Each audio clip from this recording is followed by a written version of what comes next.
વાત કરીએ ભરૂચની, અહીંયા જન્મદિવસની ઉજવણીમાં રોવ જમાવવો યુવકને ભારે પડ્યો હતો।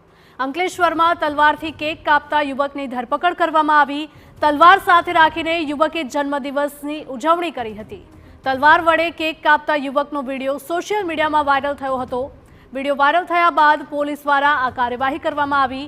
જાહેરનામાના ભંગ બદલ યુવકને ઝડપીને કાયદાનો પાઠ ભણાવવામાં આવ્યો હતો। સંવાદદાતા અંકિત જોડાયા છે વધુ વિગતો સાથે। અંકિત, જણાવશો કે અવારનવાર આવા કિસ્સાઓ સામે આવતા હોય છે, પરંતુ આ અસામાજિક તત્વો છે કે જે સુધરવાનું નામ નથી લેતા। ફરી એક વખત જાહેરમાં તલવાર વડે કેક કાપતો વિડીયો વાયરલ।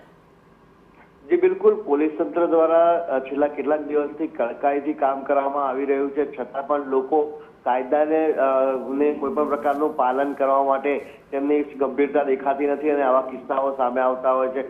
ફરી એકવાર તલવારથી જાહેરમાં કેક કાપવાનો મામલો સામે આવ્યો અને ત્યારબાદ તેનો વિડીયો રીલ બનાવી અને વિડીયો વાયરલ થતા આખરે પોલીસે જાહેરનામા ભંગનો ગુનો દાખલ કર્યો છે। આ વ્યક્તિને તાત્કાલિક વિડીયો વાયરલ થયા બાદ ધરપકડ કરવામાં આવી છે અને તેની પાસે માફી મંગાવી અને તેની સામે કાયદેસરની કાર્યવાહી કરવામાં આવી છે। જી બિલકુલ, માહિતી બદલ આપનો આભાર।